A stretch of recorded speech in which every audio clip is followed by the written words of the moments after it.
Friends, बढ़ते हैं आज की हमारी कहानी की तरफ। दर्द से मोहब्बत तक का सफ़र भाग 23। साथ ही अगर कहानी पसंद आती है तो वीडियो को लाइक करें, शेयर करें और मेरे चैनल ढेर सारी कहानियाँ को सब्सक्राइब कर लें। तो आइए शुरू करते हैं। काव्या से बात करते हुए राधिका को एक तेज आवाज सुनाई देती है और उसी के साथ काव्या का फोन भी डिस्कनेक्ट हो जाता है। राधिका ये समझ नहीं पाती ये कैसी आवाज थी। राधिका हड़बड़ाते हुए दोबारा काव्या का फोन लगाती है।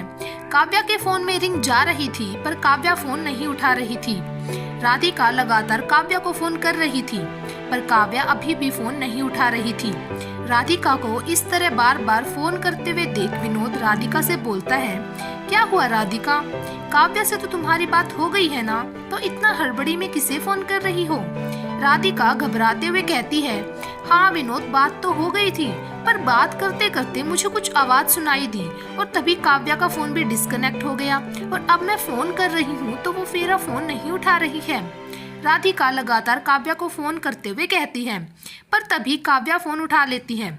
राधिका हड़बड़ाते हुए कहती है, हेलो काव्या, तू निकल गई ऑफिस से और अभी ये इतने जोर से किस चीज की आवाज आई थी और तू ठीक तो है ना?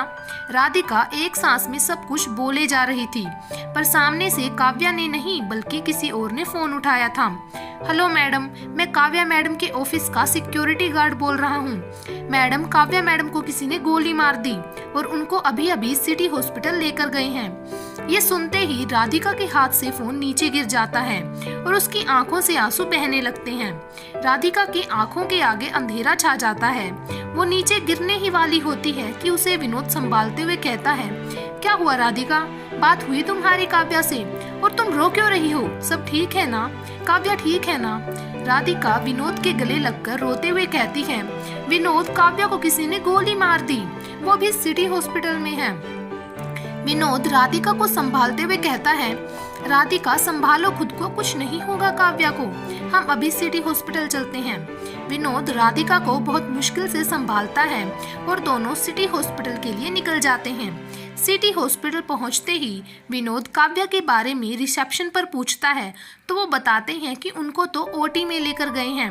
विनोद उनसे ओटी का रास्ता पूछता है और दोनों ओटी की तरफ चले जाते हैं जहां काव्या के ऑफिस के कुछ लोग पहले से ही मौजूद थे। राधिका उनसे काव्या के बारे में पूछती है तो राखी राधिका को बताती है कि काव्या मैडम तो मीटिंग के बाद ऑफिस से निकल गई थी पर तभी लोगों ने फायरिंग की आवाज सुनी तो हम भागते हुए नीचे आए तो दो लोग बाइक पर थे जो काव्या मैम पर फायर करके भाग रहे थे। जब तक सिक्योरिटी गार्ड उनको पकड़ता तब तक वो भाग गए थे पर हमने उनकी बाइक का नंबर नोट कर लिया था जो हमने पुलिस को दे दिया है। पर वो लोग कौन थे हम नहीं जानते मैम। बस काव्या मैम ठीक हो जाए, हम तो भगवान से यही प्रार्थना कर रहे हैं। कि तभी डॉक्टर ओटी से बाहर आते हैं तो राधिका भागते हुए डॉक्टर के पास जाकर कहती है, डॉक्टर, काव्या कैसी है? वो ठीक तो है ना? प्लीज बोलिए ना डॉक्टर, आप बोलते क्यों नहीं है कुछ? तभी विनोद राधिका को संभालते हुए डॉक्टर से कहता है, sorry sir, my name is Vinod और हम काव्या की फैमिली हैं। अब कैसी है काव्या? वो ठीक तो है ना? इट्स ओके मिस्टर विनोद, अब पेशेंट ठीक है। वो तो आप भगवान का शुक्र मनाइए कि गोली सिर्फ हाथ को छूकर निकल गई। हाँ, जख्म थोड़ा गहरा है और बॉडी से ब्लड भी बहुत निकल गया है तो अभी कुछ दिन वीकनेस रहेगी but she is all right. अभी तो उनको होश नहीं है पर 3 से 4 घंटे में उनको होश आ जाएगा। विनोद, तो डॉक्टर, हम काव्या से कब तक मिल सकते हैं? डॉक्टर, अभी उनको थोड़ी देर पोस्ट ऑपरेटिव में रखा जाएगा और उसके बाद वार्ड में शिफ्ट कर देंगे, तब आप उनसे मिल सकते हैं। And don't worry, she is all right. Doctor वहां से चले जाते हैं और राधिका वहीं लगी बेंच पर बैठ जाती है पर उसकी आंखों से अभी भी लगातार आंसू बहे जा रहे थे। विनोद राधिका का सिर अपने कंधे पर रखते हुए कहता है, राधिका, संभालो खुद को, अगर तुम खुद ऐसे कमजोर पड़ जाओगी तो काव्या को कैसे संभालोगी? विनोद, हमेशा इसके साथ ऐसा ही क्यों होता है? इसकी जिंदगी में थोड़ी सी खुशी आते ही फिर दर्द क्यों आ जाता है? क्यों करते हैं भगवान ऐसा इसके साथ? इसने तो कभी किसी का बुरा नहीं चाहा ना। इतना कहकर राधिका की आंखों से आंसू फिर बहने लगते हैं। धीरे धीरे ऑफिस के सभी लोग भी हॉस्पिटल से चले जाते हैं। अब वहाँ सिर्फ विनोद और राधिका ही बचती हैं। 1 घंटा बीत जाता है कि तभी राधिका को सलोनी की याद आती है कि वो तो काव्या के घर आने का इंतजार कर रही होगी। राधिका, विनोद सलोनी घर पर काव्या का इंतजार कर रही होगी, पर अगर उसको ये पता चल गया कि काव्या को गोली लगी है तो उसको संभालना बहुत मुश्किल हो जाएगा। काव्या को थोड़ा सा बुखार आया था तो उसका रो रो कर बुरा हाल हो गया था। अगर उसको ये पता चला कि काव्या को गोली लगी है तो पता नहीं वो कैसे रिएक्ट करेगी। विनोद कुछ सोचते हुए कहता है, राधिका, सलोनी को तो हम फिर भी संभाल लेंगे, पर देव, उसको कैसे बताएंगे कि काव्या को गोली लगी है? उसको पता चल गया तो पता नहीं वो क्या कर गुजरेगा।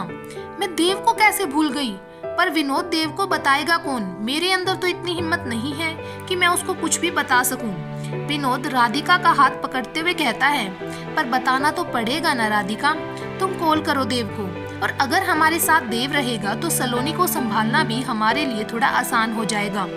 पर विनोद, मैं कैसे? राधिका हिचकिचाते हुए कहती है, तुम कॉल करो राधिका, सब ठीक होगा। विनोद राधिका को हिम्मत देते हुए कहता है। राधिका कांपते हाथों से देव को फोन मिलाती है, पर देव का फोन स्विच ऑफ था, क्योंकि इस वक्त तो देव फ्लाइट में था और उसने अपना फोन स्विच ऑफ कर रखा था। विनोद, देव का फोन तो स्विच ऑफ आ रहा है, शायद अपने एग्जाम की प्रिपरेशन में बिजी होगा, इसलिए फोन ऑफ किया होगा। राधिका को ये नहीं पता था कि देव अपने इंटरव्यू के लिए निकल गया है, क्योंकि पिछले कुछ दिनों से राधिका की काव्या से बात नहीं हो पा रही थी।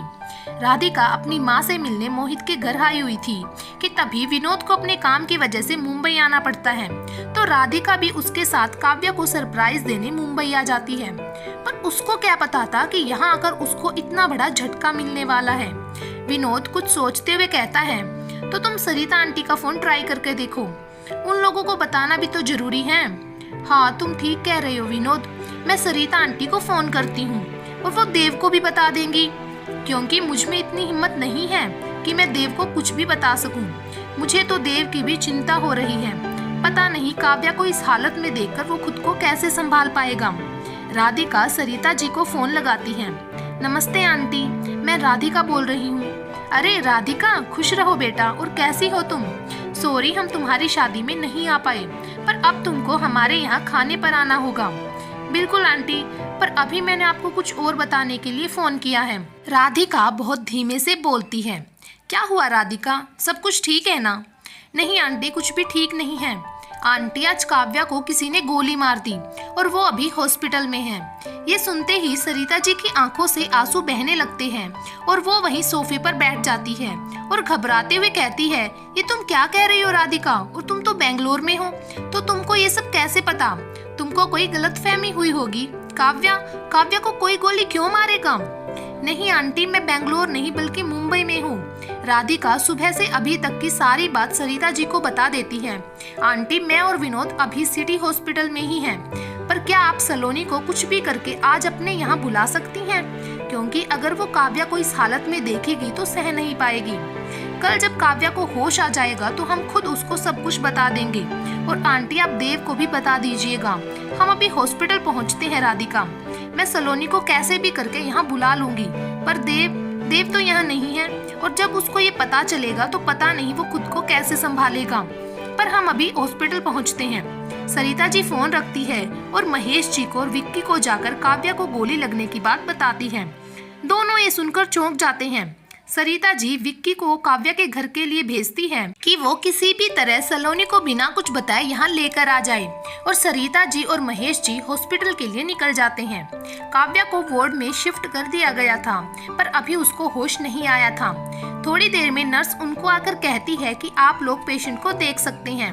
विनोद और राधिका अंदर जाने लगते हैं कि तभी महेश जी और सरिता जी उनको सामने से आते हुए दिखते हैं। राधिका सरिता जी के गले लगकर रोने लगती है। सरिता जी की आंखों में भी आंसू थे। राधिका, कैसी है काव्या? होश आया काव्या को?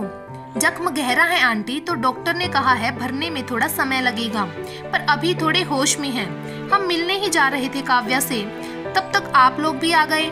चलिए आंटी, काव्या से मिल लेते हैं। चारों काव्या के रूम के अंदर जाते हैं। काव्या अभी भी आंखें बंद करके लेटी थी।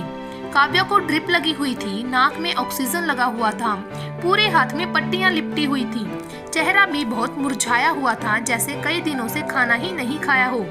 काव्या को इस हालत में देखकर राधिका की आंखें भर जाती हैं। सरिता जी काव्या के सिर पर हाथ फेरती है तो काव्या धीरे से अपनी आंखें खोलती है।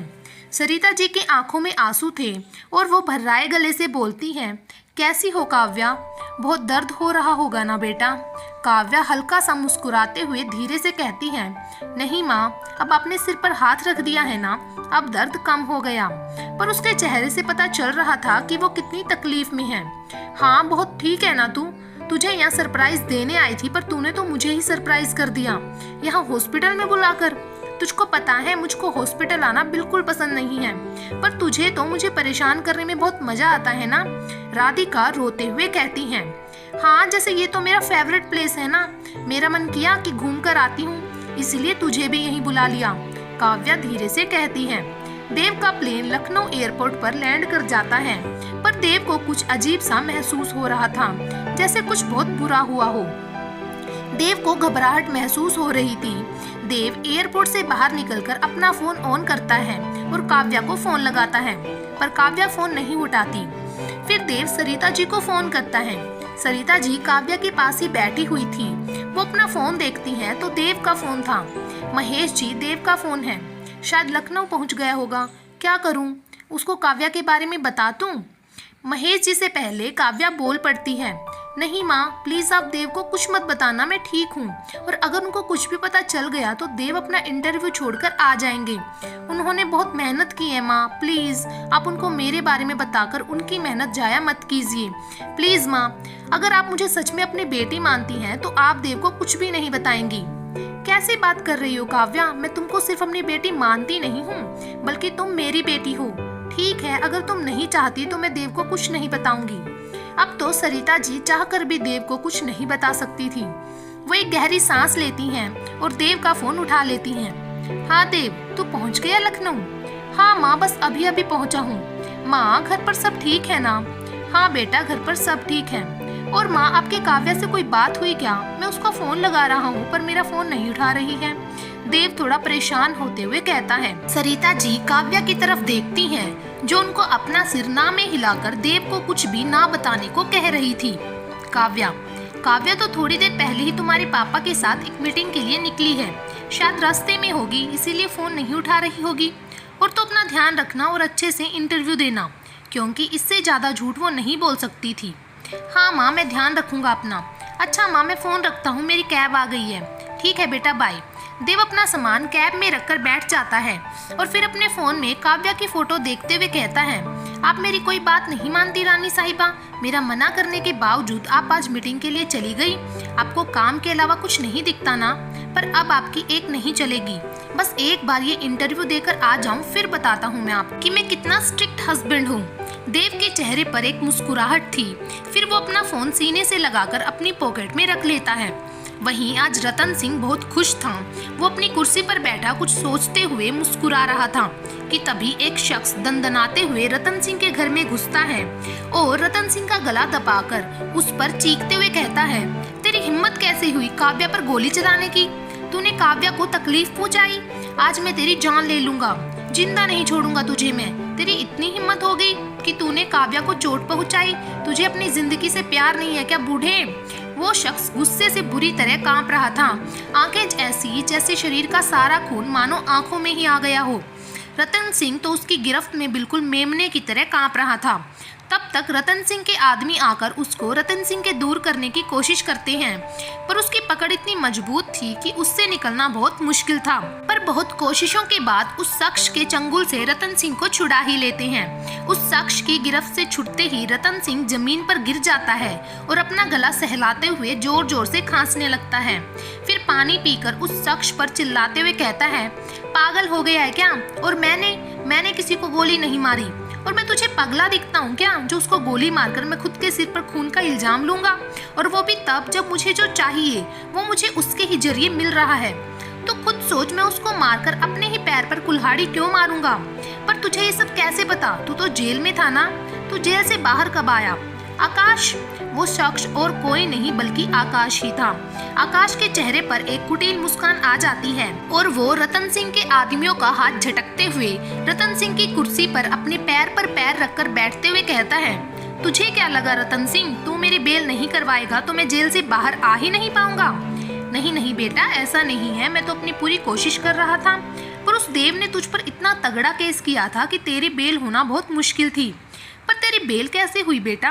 रतन सिंह आकाश की चापलूसी करते हुए कहता है, सबसे पहले बेटा बेटा बोलना बंद कर, क्योंकि ना तू मेरा बाप है और ना मैं तेरा बेटा। तो ये फालतू के रिश्ते मत बना मुझसे। मैंने तेरे से हाथ सिर्फ काव्या के लिए मिलाया था कि तू मुझे उसके बारे में बताएगा और मैं तेरा काम करूंगा। ये फालतू का रिश्ता बनाने के लिए मैंने तेरे साथ हाथ नहीं मिलाया था। तो अपनी हद में रह। और तुझे क्या लगा अगर तू मुझे जेल से बाहर नहीं निकाल पाएगा तो मैं जेल से बाहर आऊंगा ही नहीं? मेरी पहचान कहाँ तक है ये तू सोच भी नहीं सकता।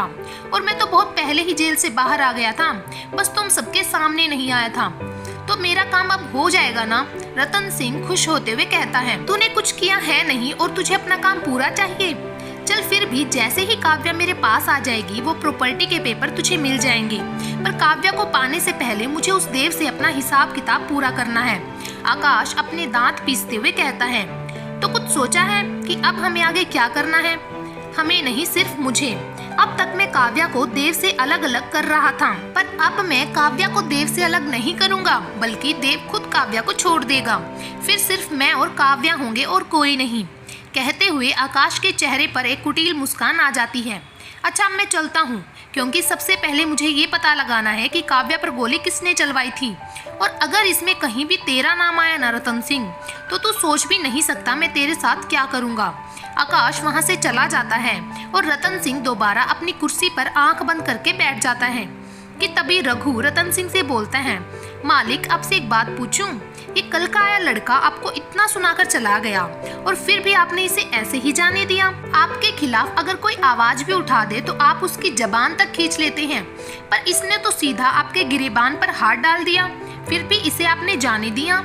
रतन सिंह कुछ देर ऐसे ही चुप रहता है और फिर जोर जोर से हंसने लगता है। रघु, तुझे याद है मैंने तुझको उस काव्या पर नजर रखने को कहा था? तू उसके पल पल की जानकारी मुझे देता था, जैसे वो कहाँ है, किसके साथ है, सब कुछ। फिर तूने मुझे एक दिन बताया कि तुझे कोई और भी दिखा था जो उस काव्या पर नजर रख रहा था, पर तू उसका चेहरा नहीं देख पाया था। रघु अपने दिमाग पर जोर डालते हुए कहता है, हाँ मालिक, याद आया। उसने अपना मुंह बांध रखा था तो मैं उसको देख नहीं पाया था। तू नहीं देख पाया, पर मैंने उसको खोज निकाला। वो यही था, आकाश। जब मैंने उसकी कुंडली निकलवाई तो पता चला कि ये तो हमारी चिड़िया का आशिक है। अरे आशिक नहीं, पागल आशिक।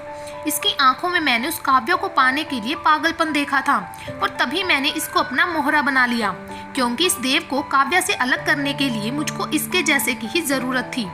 फिर मैंने इस आकाश से मिलकर इसके दिमाग में ये बात बैठा दी कि ये देव तेरी काव्या को तुझसे दूर कर देगा और इसको देव की कंपनी में जाने को कहा। और ये पागल आशिक मान भी गया और निकल पड़ा देव को बर्बाद करने। पर मालिक, देव की बर्बादी से आपका क्या फायदा होगा? मुझे उस देव के बर्बाद या आबाद होने से कोई मतलब नहीं है। मुझे तो सिर्फ मतलब था उन प्रॉपर्टी के पेपर्स से, और वो मुझे ये ही लाकर दे सकता था। तो कुछ तो बताना था ना इसको। फिर मैंने इसके सारे अपराधों को छिपाकर देव की कंपनी तक पहुंचने में इसकी मदद की, वो भी इस शर्त पर कि ये मुझे प्रॉपर्टी के पेपर्स लाके देगा। पर मालिक, वो इतनी आसानी से मानने वाला तो नहीं लगता कि जो बस आपकी इतनी सी मदद के लिए आपको जमीन के कागजात लाकर देने को तैयार हो जाए। रतन सिंह हंसते हुए कहता है, तू सही समझा रघु। ये पागल आशिक होने के साथ साथ बहुत दिमाग वाला भी है। इसने भी मेरे सामने एक शर्त रखी थी कि ये जमीन के कागजात मुझे तभी लाकर देगा कि उस प्रॉपर्टी को बेचकर जो भी पैसा आएगा उसका 50% मुझे इसको देना होगा, और फिर वो ये पैसे और उस चिड़िया को लेकर यहाँ से बहुत दूर चला जाएगा। पर उसको ये नहीं पता था कि इसका पाला उससे भी बड़े कमीने इंसान से पड़ा है, जिस जमीन को पाने का मैं सालों से इंतजार कर रहा था। उसको ये 2 कौड़ी का इंसान मुझसे छीनेगा। फिर मैंने भी इसके सामने एक शर्त रखी कि वो कागजात लाकर वो जमीन काव्या से ये पहले मेरे नाम करवाएगा, क्योंकि मैंने पहले से ये खरीदार से बात कर रखी है जो हमको उसके 10 करोड़ देने को तैयार है। और वो लालच में मेरे फेंके हुए जाल में फंस भी गया, क्योंकि उसको बस काव्या को यहाँ से लेकर बहुत दूर जाना था। और 10 करोड़ की बात सुनकर तो वो पागल ही हो गया था। पर इसको क्या पता था कि मैं वो प्रॉपर्टी अपने नाम करवाकर सारा इल्जाम उस पर ही डालने वाला था, क्योंकि वो कागजात चुरा कर वही लाता और जेल भी वो खुद ही जाता। इतना कहकर रतन सिंह जोर जोर से हंसने लगता है।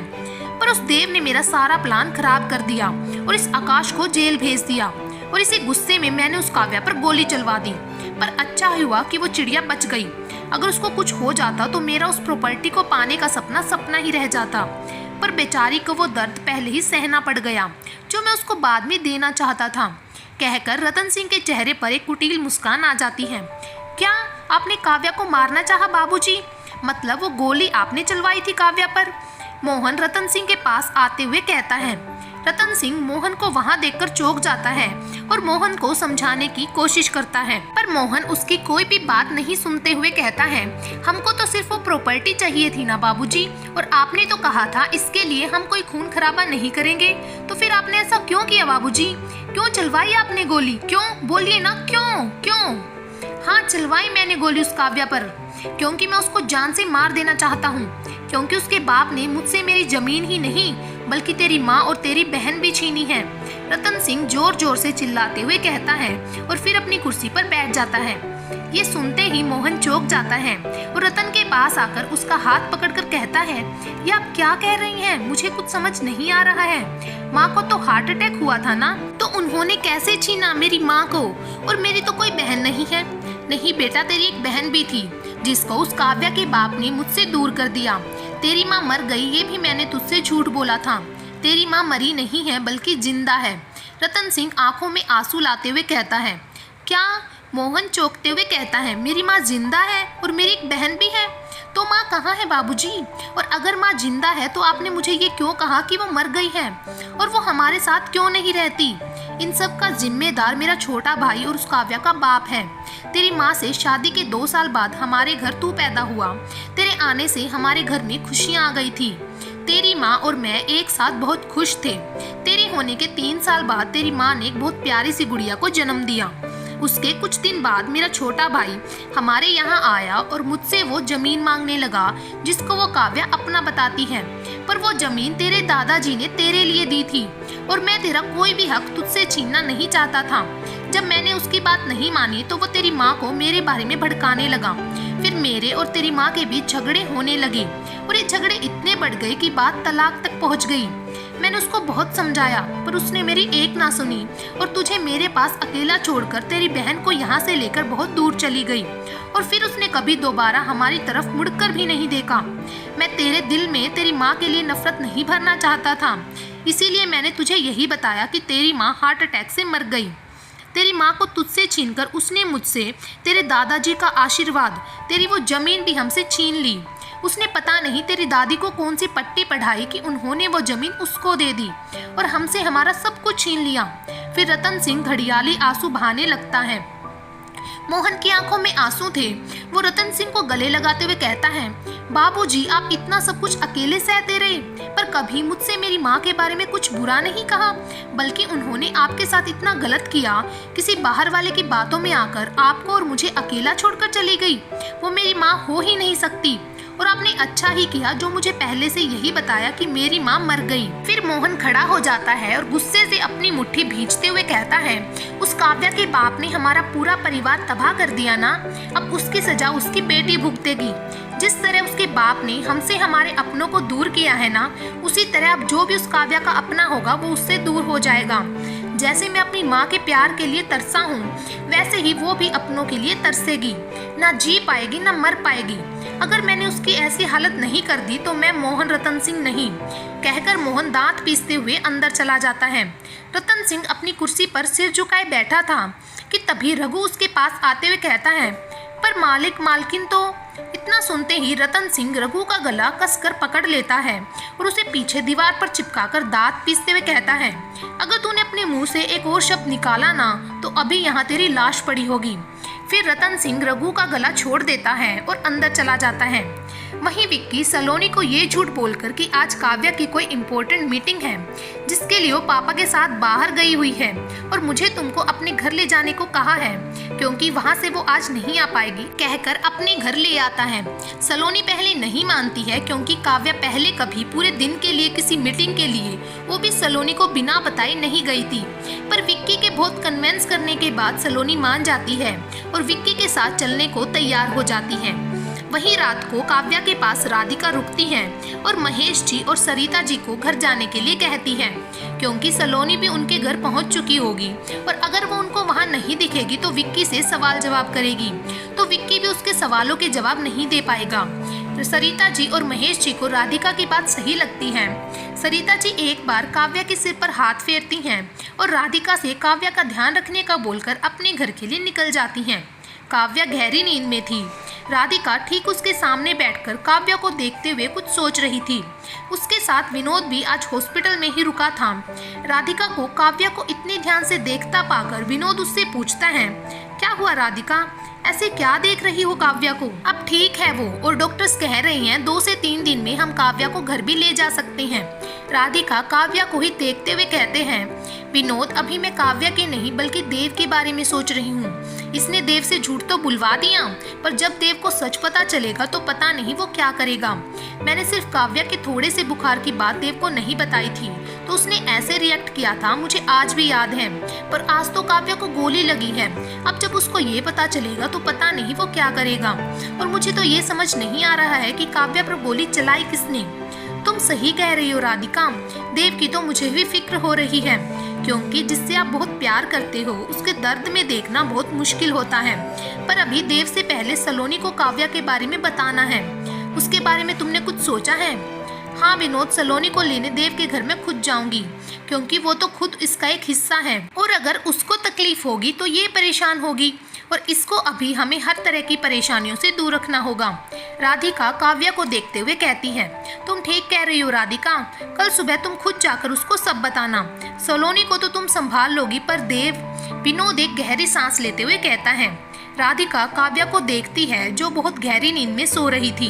रात के 2 बज रहे थे कि काव्या के रूम का दरवाजा धीरे से खुलता है और एक नकाबपोश आदमी काव्या के बेड के पास आकर काव्या के उस हाथ को जिस पर गोली लगी थी बड़े गौर से देखता है और फिर उसके सिर पर हाथ फेरता है। क्योंकि काव्या गहरी नींद में थी तो उसको कुछ पता नहीं चलता। फिर वो धीरे से वहां से निकल जाता है, पर जाते हुए उससे रूम का दरवाजा थोड़ा जोर से बंद हो जाता है, जिससे वहीं पास में सोफे पर सोई राधिका चौंक कर उठ जाती है और काव्या को देखती है जो अभी भी गहरी नींद में थी। वो विनोद को देखती है तो विनोद भी पूरे दिन के सफर की वजह से गहरी नींद में था। राधिका रूम के बाहर जाकर देखती है तो बाहर भी कोई नहीं था, पर वहाँ कोई तो था जो उसको छुपकर देख रहा था। राधिका दोबारा अंदर चली जाती है और सोफे पर जाकर बैठ जाती है, पर आज पूरे दिन की थकावट की वजह से उसे फिर से नींद आ जाती है। अगले दिन सलोनी की आंख खुलती है जब राधिका उसके सिर पर हाथ फेरते हुए उसको जगाती है। सलोनी इतनी सुबह राधिका को वहां देखकर चौंक जाती है और फिर राधिका को खुशी से गले लगाते हुए कहती है, राधिका दी आप यहाँ? आप बेंगलोर से कब आए और आपको कैसे पता चला कि मैं यहाँ हूँ? आपको काव्या दी ने बताया होगा ना? अच्छा, उन्होंने आपको कुछ बताया कि वो मीटिंग खत्म करके कब तक वापस आ रही हैं? अच्छा आप रुको, मैं सरिता आंटी से पूछ कर आती हूँ। सलोनी जाने लगती है तो राधिका पीछे से बोलती है, सलोनी काव्या किसी मीटिंग के लिए नहीं गई है, वो हॉस्पिटल में है।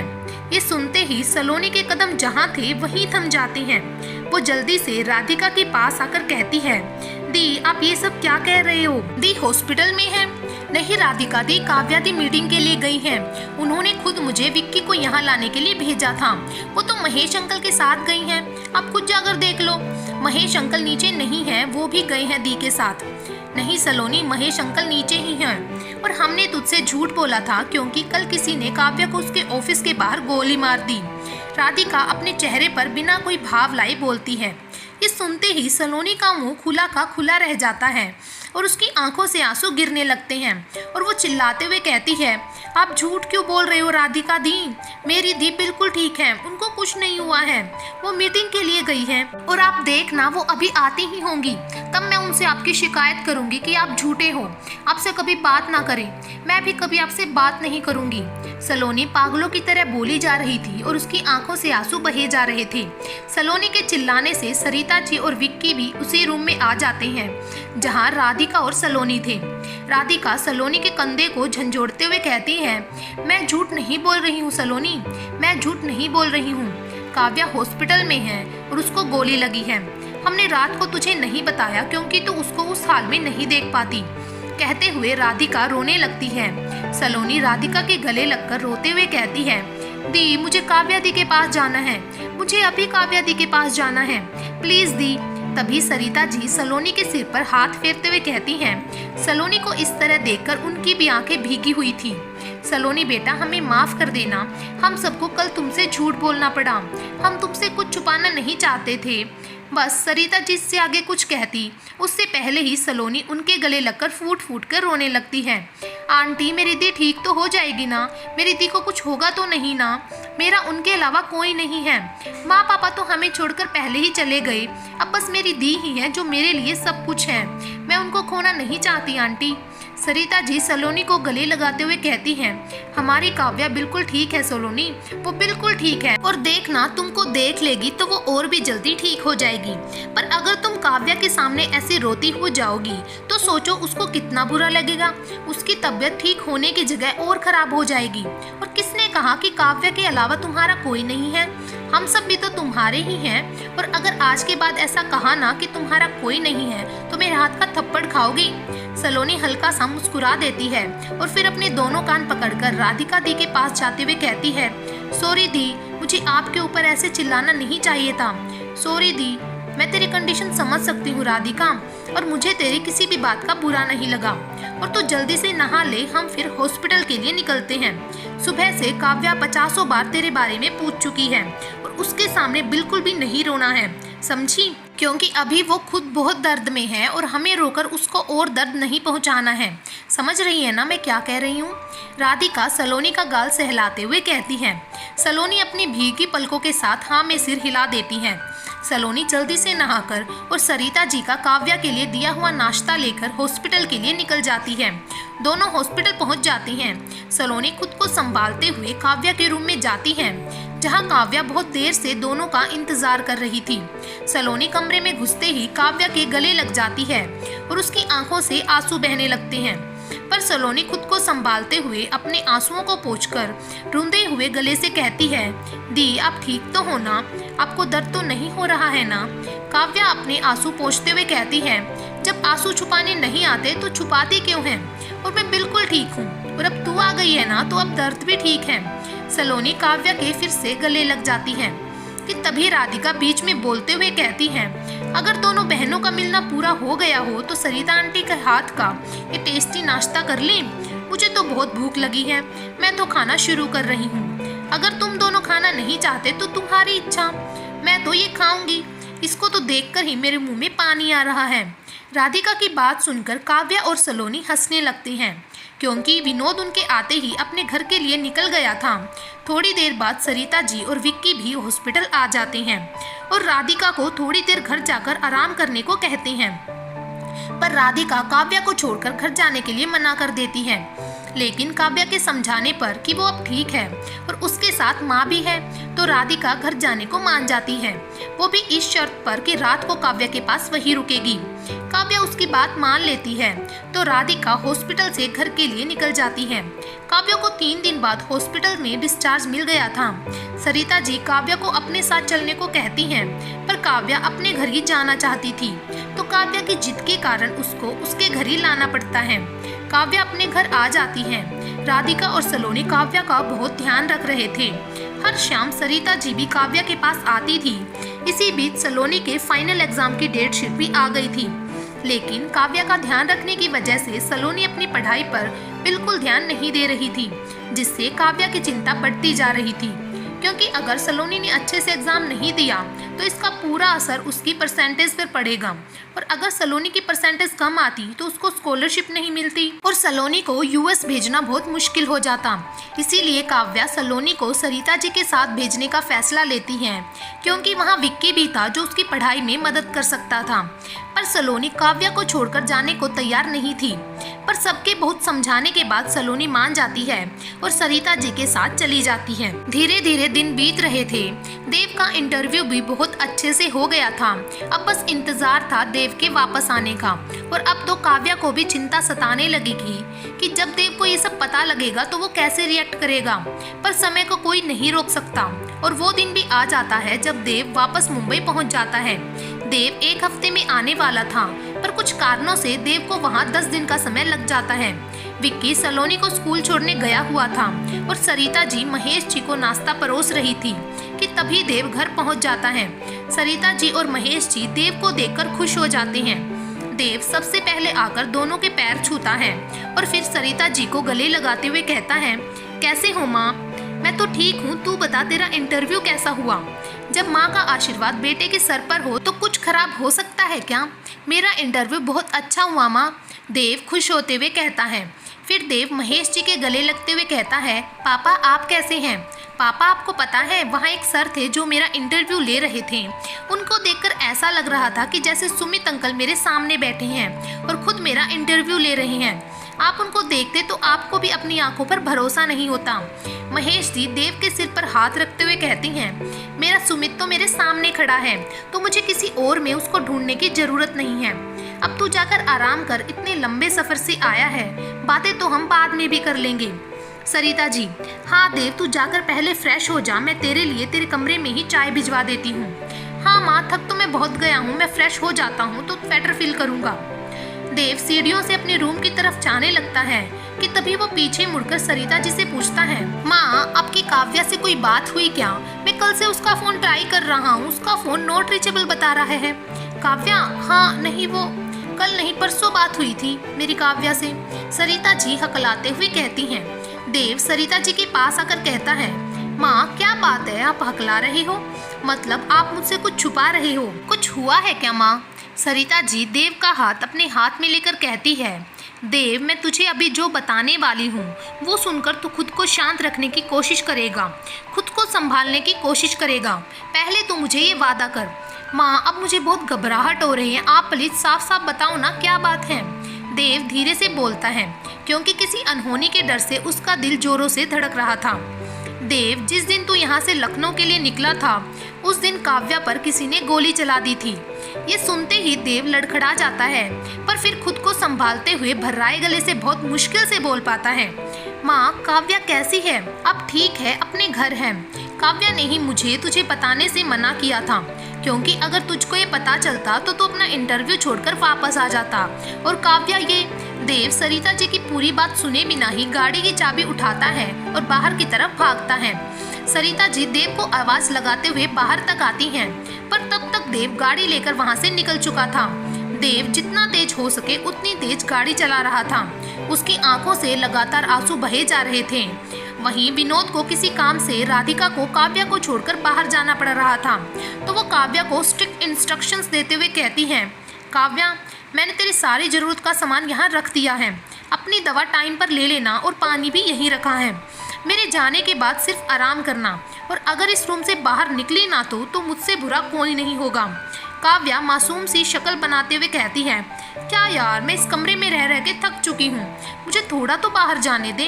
राधिका काव्या को आंखें दिखाती है, अच्छा ठीक है, कहीं नहीं जाऊंगी यहाँ से, इस बेड पर ही बैठी रहूंगी, बेड से नीचे भी कदम नहीं रखूंगी। अब ठीक है, गुड, अब मैं चलती हूँ, थोड़ी देर में वापस आ जाऊंगी, और तू नीचे आकर दरवाजा लॉक कर ले, और कुछ भी हो दरवाजा मत खोलना। क्या यार मैं बच्ची हूँ क्या जो तू मुझे ऐसे समझा रही है? मुझे भी सब पता है, आप बच्ची नहीं है काव्या जी, पर आपकी हरकतें बिल्कुल बच्चों वाली हैं। तो अब नीचे आकर दरवाजा लॉक कर लेना, ओके? राधिका मुस्कुराते हुए कहती है, तो जा मैं कर लूंगी अपने आप, काव्या चिढ़ते हुए कहती है। राधिका मुस्कुराते हुए वहां से निकल जाती है।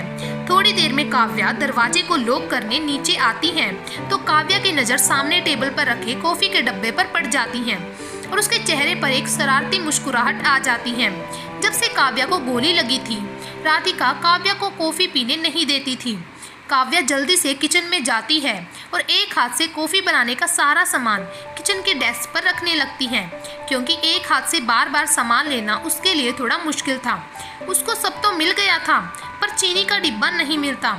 काव्या खुद से बड़बड़ाते हुए कहती है, पक्का ये राधिका की बच्ची चीनी कहीं छुपा कर गई होगी जिससे मैं कॉफ़ी ना पी सकूं, पर मैं भी काव्या हूँ, चीनी ढूंढकर कॉफ़ी पी कर रहूंगी।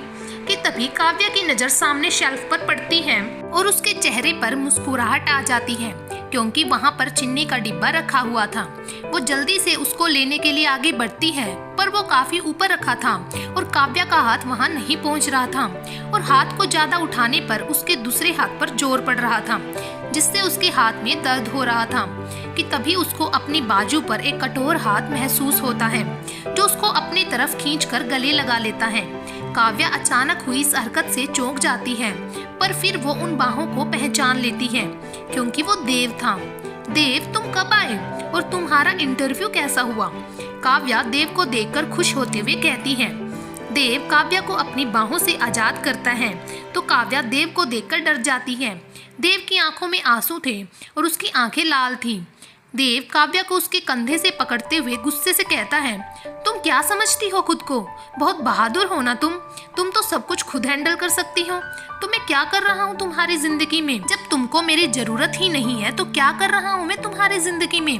जब तुम मुझसे अपना दर्द ही नहीं बांटना चाहती तो हमारे साथ होने का क्या फायदा काव्या? देव, तुम मुझे गलत समझ रहे हो। मेरा मकसद तुमको हर्ट करना बिल्कुल भी नहीं था। मैं तो सिर्फ चाहती थी कि तुम्हारा इंटरव्यू अच्छे से हो जाए क्योंकि तुमने इसके लिए बहुत मेहनत की थी देव, और मैं तुम्हारी मेहनत जाया होने नहीं देना चाहती थी।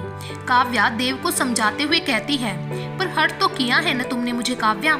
यहाँ सबको पता था कि तुमको गोली लगी है, पर तुमने सबको मना कर दिया कि कोई मुझे कुछ ना बताए क्योंकि तुम मुझे कभी अपने दर्द में शामिल करना ही नहीं चाहती। ऐसा नहीं है देव, मैं तो आपको अपनी जिंदगी में शामिल कर चुकी हूँ। आप मेरी जिंदगी का वो अटूट हिस्सा हो जो मुझे जीने की हिम्मत देता है। आपसे मिलने के बाद तो मैंने अपने लिए जीना सीखा है, वरना जो ये गोली मुझे आज लगी है अगर कुछ महीनों पहले लगी होती तो मैं कान्हा जी से यही मांगती कि वो मुझे अपने पास। देव काव्या के होठों पर अपना हाथ रख देता है और काव्या को गले लगाते हुए कहता है, पागल हो क्या, कुछ भी बोले जा रही हो? काव्या देव का हाथ हटाते हुए कहता है, नहीं देव, आज मुझे बोलने दो। मुझे पता है मेरे इस फैसले से आप बहुत हर्ट होंगे, पर मेरे पास और कोई रास्ता नहीं था। अगर मैं आपको बता देती तो आप वहाँ सब कुछ छोड़कर यहाँ वापस आ जाते, और मैं यही नहीं चाहती थी क्योंकि आपके सपने तक पहुँचने का आपका ये आखिरी पड़ाव था, और मैं कैसे आपको वहाँ से पीछे खींच सकती थी? अगर मैं ऐसा करती तो शायद अपने आप को कभी माफ नहीं कर पाती। और देव, आप मेरे लिए क्या हो ये मैं कभी शब्दों में बयान नहीं कर सकती। आप मेरे जीने की उम्मीद हो देव, और आपने कैसे कह दिया कि आप मेरे लिए जरूरी नहीं हो? काव्या देव के सीने पर सिर रखते हुए कहती है। देव काव्या को अपनी बाहों में भर लेता है। सॉरी काव्या, मैं गुस्से में पता नहीं क्या क्या कह गया, पर जब माँ ने मुझे ये बताया कि तुमको गोली लगी है तो मुझे लगा जैसे मैंने तुमको खो दिया। कहते हुए देव की आंखें भीग जाती हैं। काव्या देव के आंसू पोंछते हुए कहती है, देव, इतनी तो मुझे गोली लगने पर भी तकलीफ नहीं हुई थी जितनी मुझे आपकी ये भीगी पलकें तकलीफ दे रही हैं। और मुझे कैसे कुछ हो सकता था जब इतने सारे लोगों का प्यार मेरे साथ था, और सबसे ज्यादा मेरे देव का।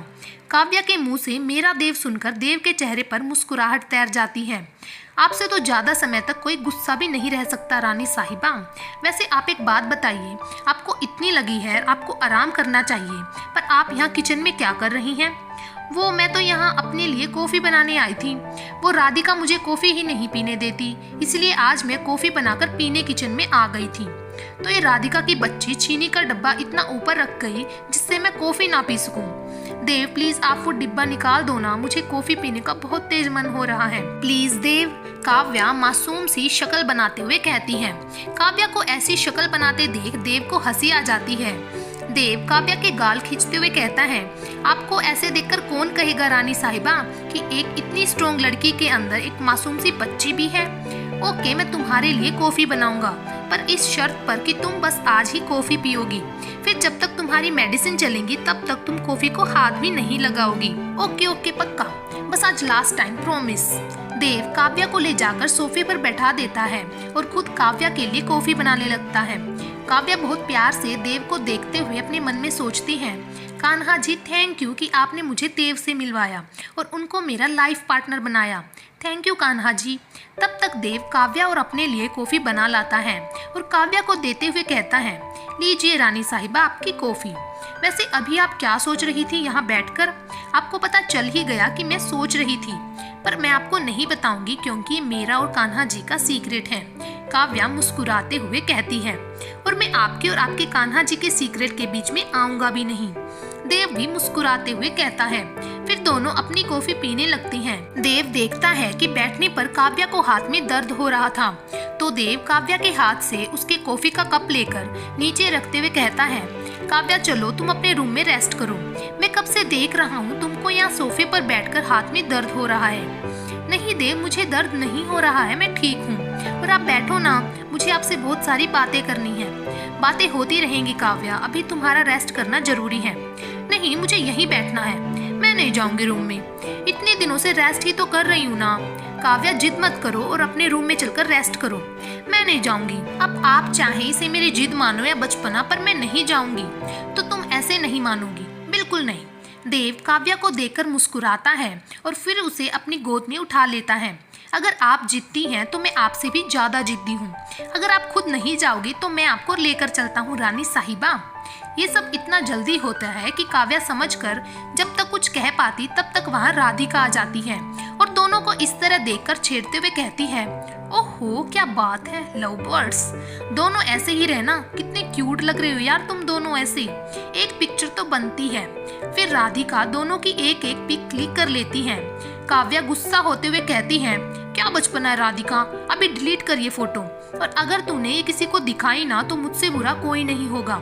और देव आप मुझे नीचे उतारिए, मैं खुद चलकर चली जाऊंगी अपने रूम में। पर देव काव्या की बात ना सुनकर राधिका से कहता है, साली साहिबा आप ये फोटो मुझे जरूर भेजना, तब तक मैं अपनी रानी साहिबा को उनके रूम में छोड़ कर आता हूँ।